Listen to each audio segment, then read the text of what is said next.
I'm going to be doing an initial test on this blue DSi XL.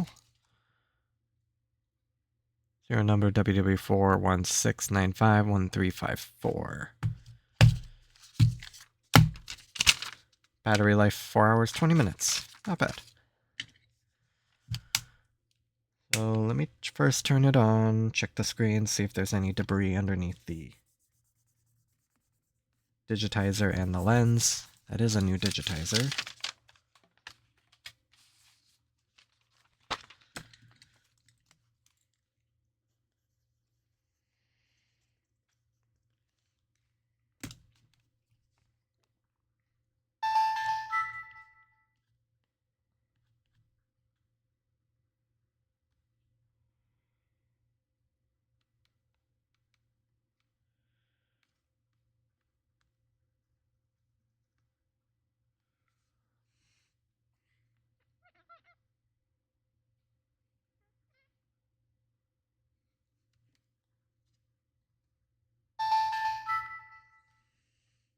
There is kind of a spot on the top screen. I'm trying to make out what it is, if it's a chip.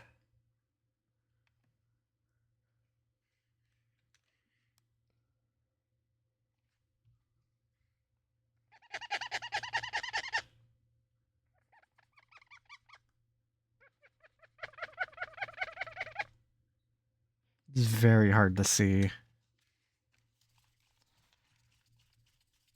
This lens is in otherwise good shape.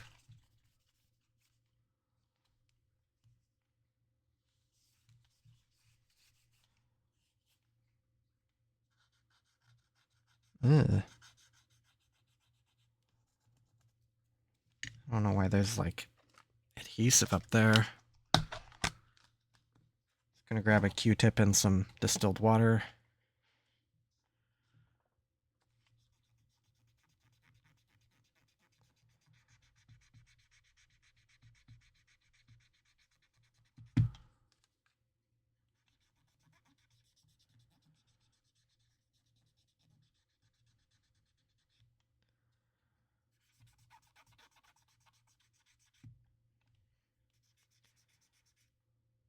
Huh. Wonder what that is. A little bit of rubbing alcohol. I don't like using rubbing alcohol on the shell because it takes the color off of it.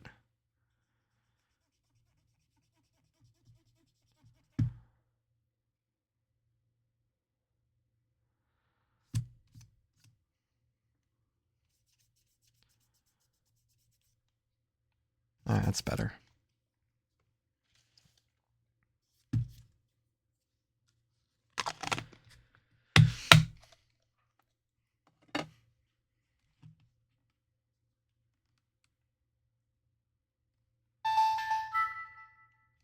Wow, like, I don't even know if I can get it to pick up, but no, I can't. I think there's a little chip on the screen. I'm having to look really hard to see it.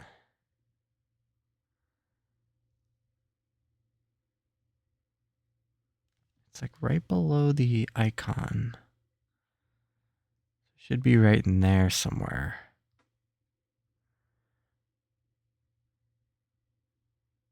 Yeah, no, I can't even see it on the camera. Bottom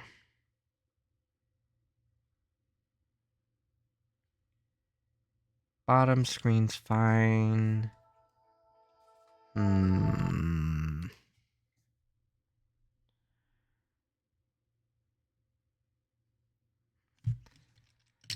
I don't know if my heart's really into replacing a lens, but I might have to.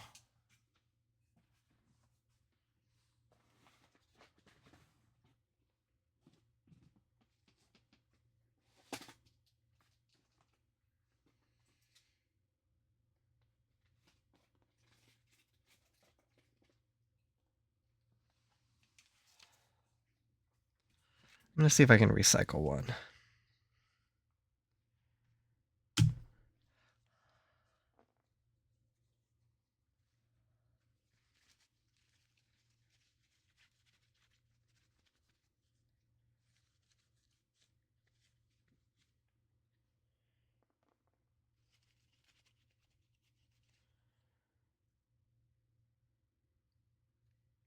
If I have a new digitizer, I should probably just put a new lens on it.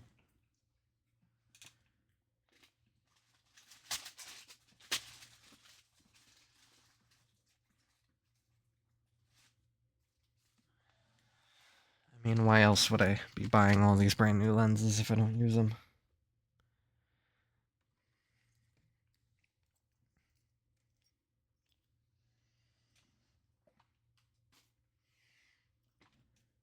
Now let's see if I can pull this off without taking adhesive with it.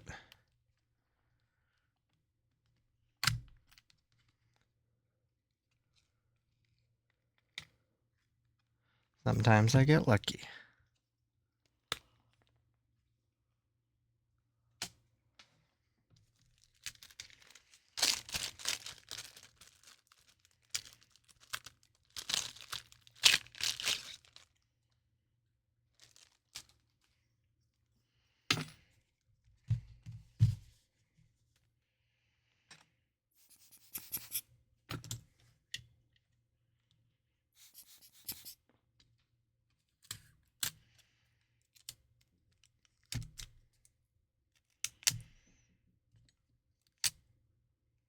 Now the impossible game of not leaving dust.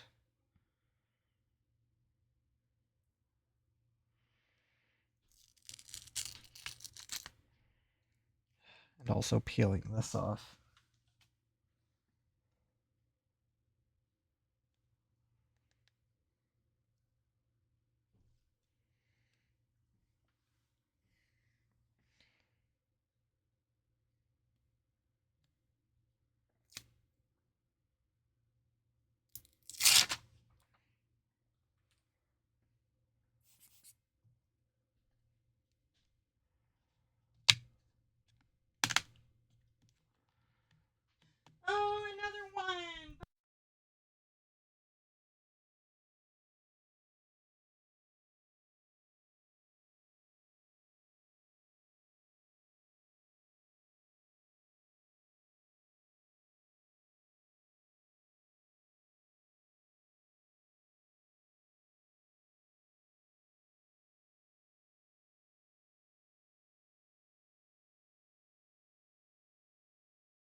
Even these brand new lenses aren't devoid of issues.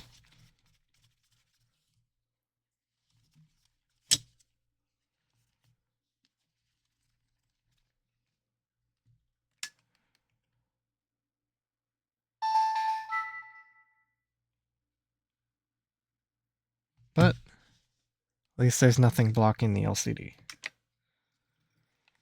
There is still some dust under there, but there's just a point to where you just can't get it all. I'll try it one more time.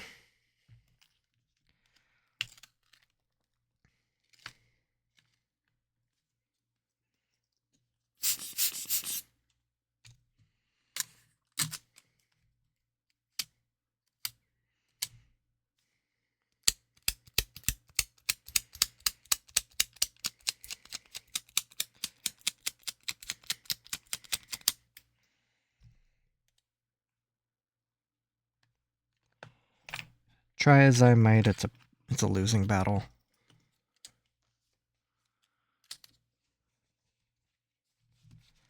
Unless you work in the same facility that puts together satellites.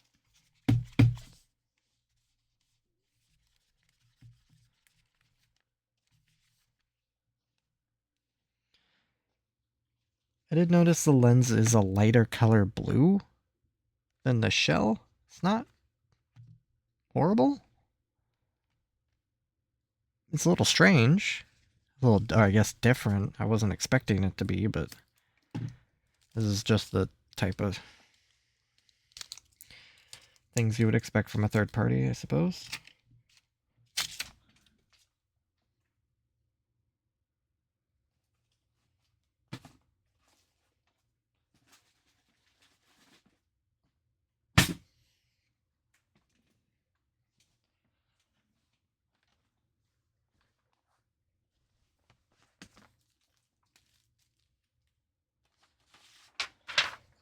Okay, now I can get to the sort of the testing properly. So I'll be just going down this list. Console turns on. Did I wipe it? It's already wiped. So motherboard and power board work, turns on, open settings. Kind of pointless since a console wouldn't be making it to the first test if it didn't turn on, but important all the same. So next is my tactile buttons, which I'll be using R4 card with some testing software on it.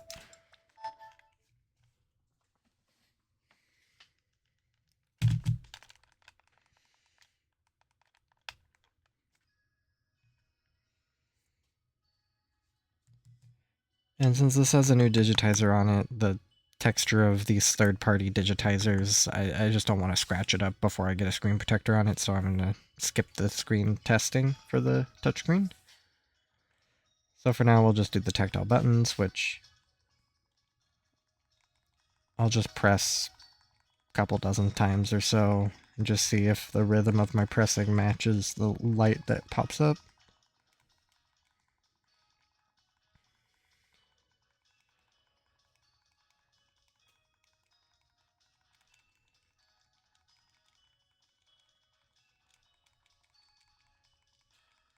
Face buttons are usually always fine.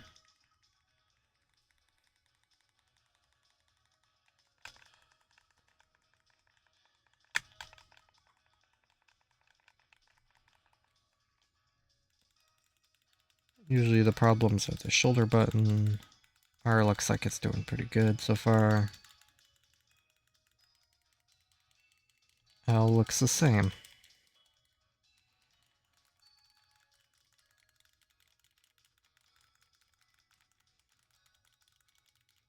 Okay, that's good.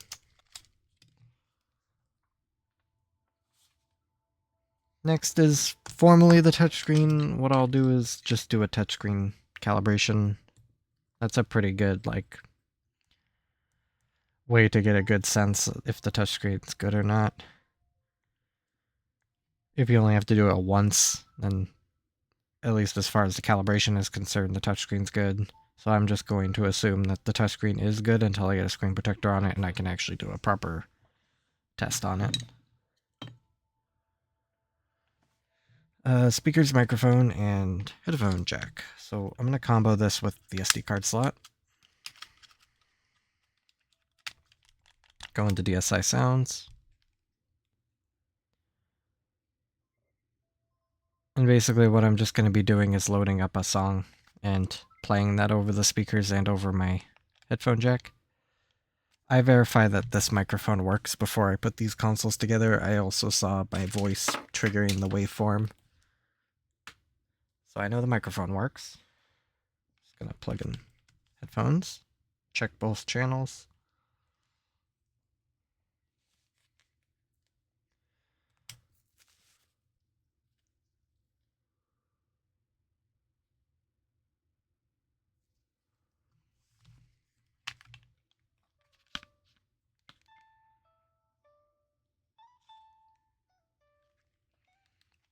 Yep, both speakers work and both channels on the headphone jack turned up. I'll check the software volume indicator going up and down as I would expect. Take the SD cards out so I don't lose it. Next is cameras, which kind of like the microphone, I check before I put the console together. Mainly just so I don't have to, if there is a problem with the camera or the microphone, I don't have to take this console pretty much fully apart to change those. Especially the camera since it's a ribbon cable. Okay, so next is the charge port.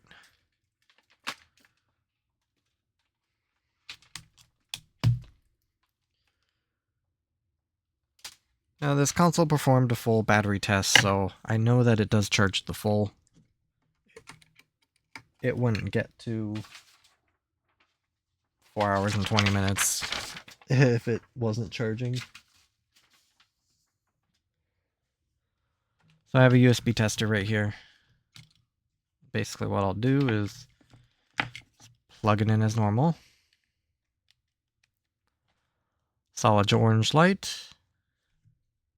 And I'm getting a pull from the tester. So then what I'm going to do is just rotate the charge port end. See if that light goes out at all. Which it doesn't, which means all the solder joints are still good. And take it out. And then I'm just going to check the little software indicator on the top. So trying to feel my way in the back here. I was off by a little bit.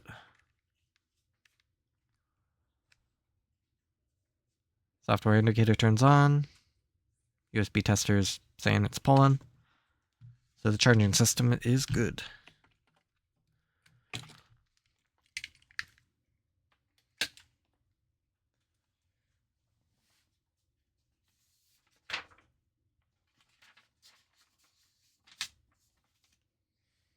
Next is game card and SD.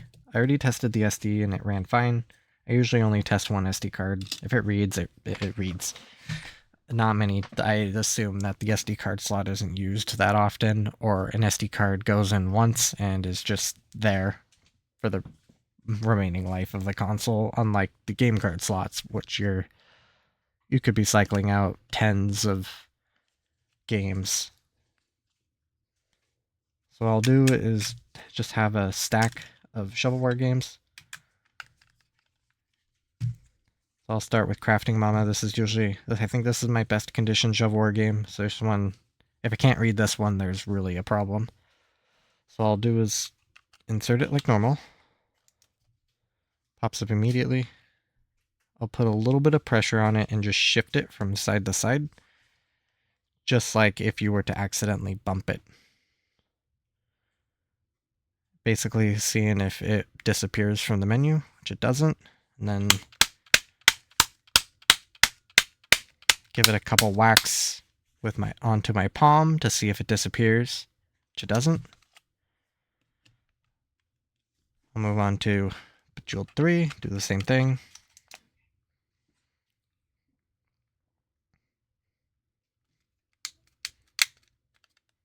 Clip those clips back in.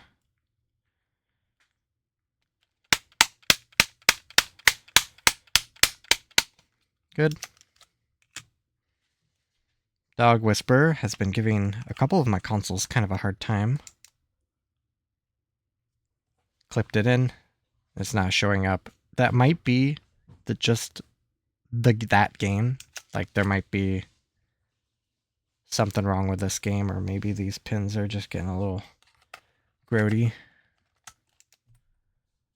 Clipped it in again, it popped up. The second I touched it, it disappeared. Yeah, so that one fails.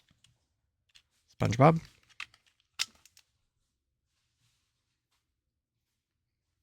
Reads.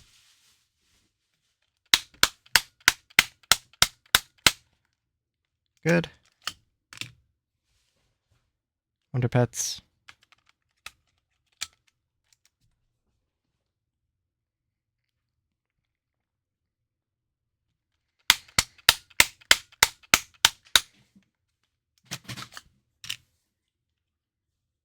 Pampered Pets.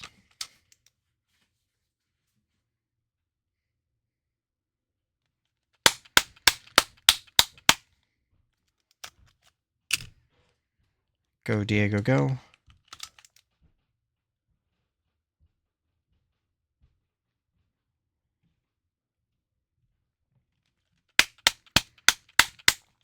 Okay, so it was just Dog Whisper that had problems with.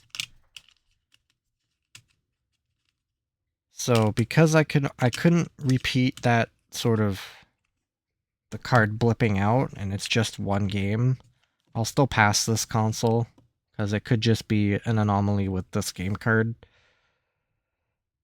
Because if it was more than one game card, then it's more likely to be the console, not the game cards. So now I'm going to do some newer testing to try and catch a couple new problems that have shown up.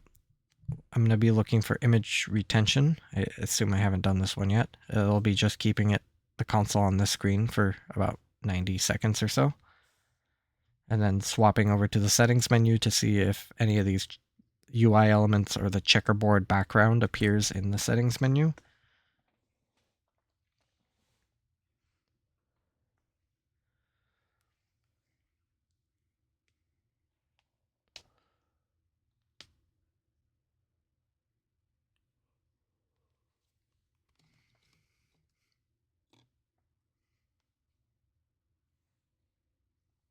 There's no real science behind this. This is all kind of new fault checking. But of the several consoles I've put together, I've had two screens, a bottom screen and a top screen that has image retention. I'm actually intending on putting a console together of just the two image retained screens just for fun. Just sort of as like a test case, just in case I have a better method of detecting it.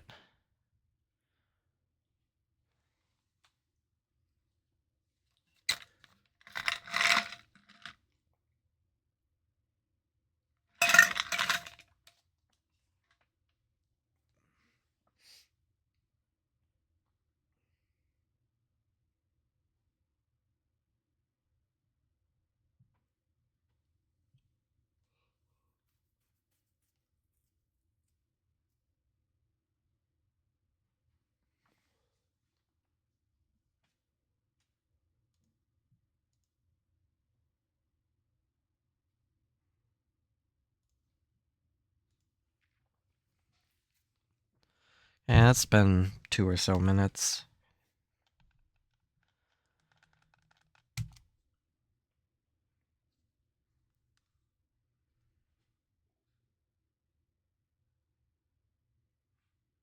I don't see anything.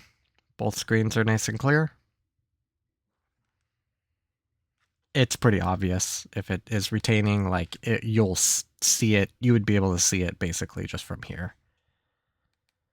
And when I do quick reset or do sort of like soft resets, you can sometimes make out UI elements in the background. I think it's just mostly on the bottom screen. I understand that to be fairly benign. I haven't really been able to link that with any problems.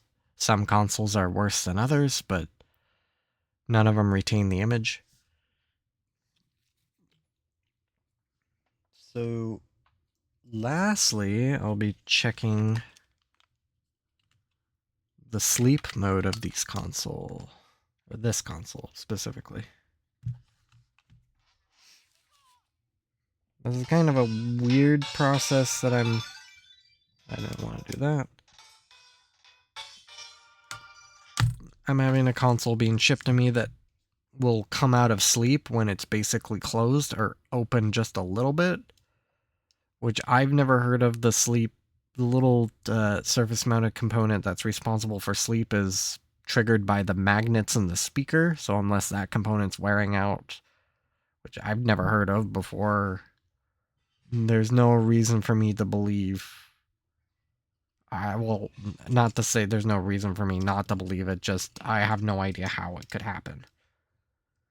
So basically what I want to do is sort of measure how much the console needs to be opened before it comes out of sleep. So I have a set of calipers. Just going to be measuring the end.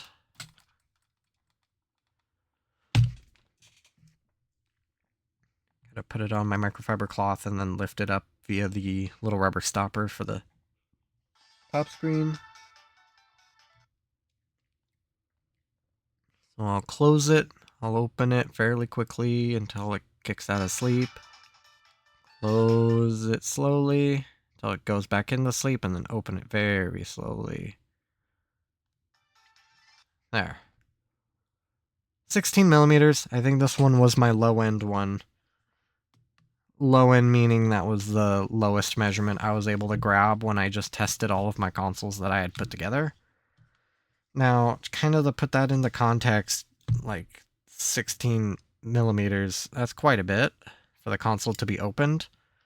This is compared to just how much I can open it, just how much, like maybe there's a little bit of play in the hinge, which that's about as far as I can open it before the hinge starts really resisting. And we're talking 16 inches or 16 millimeters. We're far from that point. Like, I'm forcing against the hinge, and it kicks back on. So take with that what you will. Like, this console's not gonna kick out of sleep on its own. Like, you have to fight against the hinge for it to turn on. That's normal behavior that I've seen with every console, but I've never specifically tested for it. So I'm very interested to see, when I get this faulty console, to see what exactly it's doing and if I can develop a more robust testing method to detect that weird behavior. So this console is good for now. I have to put a screen protector on the bottom screen to really test the screen protector. It's a brand new digitizer. It should be fine. The only thing I don't test is the Wi-Fi, because I connect to a hotspot on my phone, which my phone I'm currently using as my camera. I've never had a console fail those. I just check it to check it. All I do is just check to make sure that it connects to the hotspot and nothing else. I don't update these consoles. They just come as they are, because there's really nothing you can do on the internet. But I assume as long as I can connect to my hotspot, everything else should be fine. So let me update my little sheet of paper here. Let's call it fails to read one game.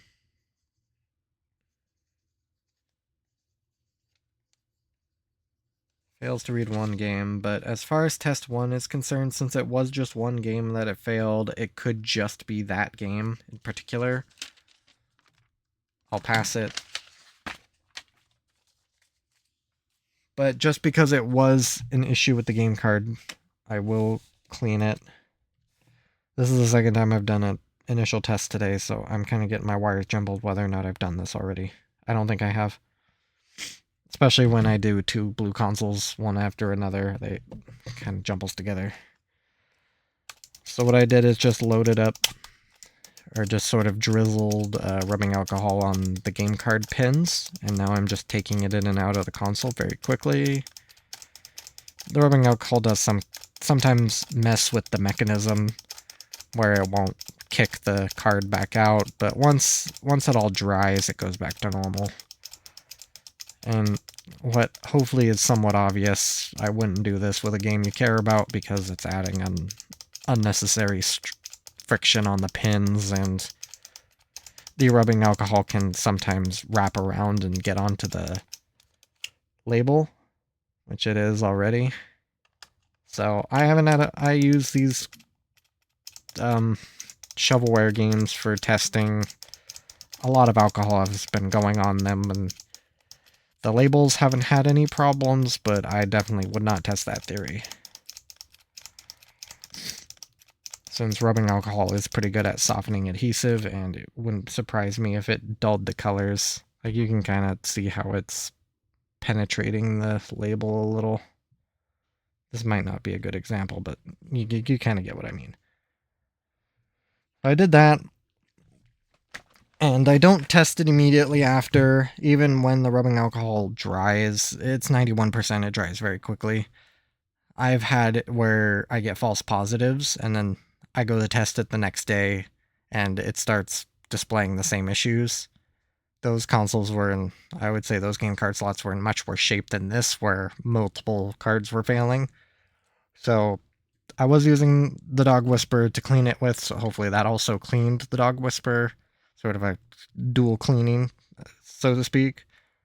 So when I go to test this again, I'll just make sure that it reads all of my games, passes that completely. And if it does, then I won't really have to worry about it again. So for now, I think that's good. Put that in there and get that ready for the next round of testing.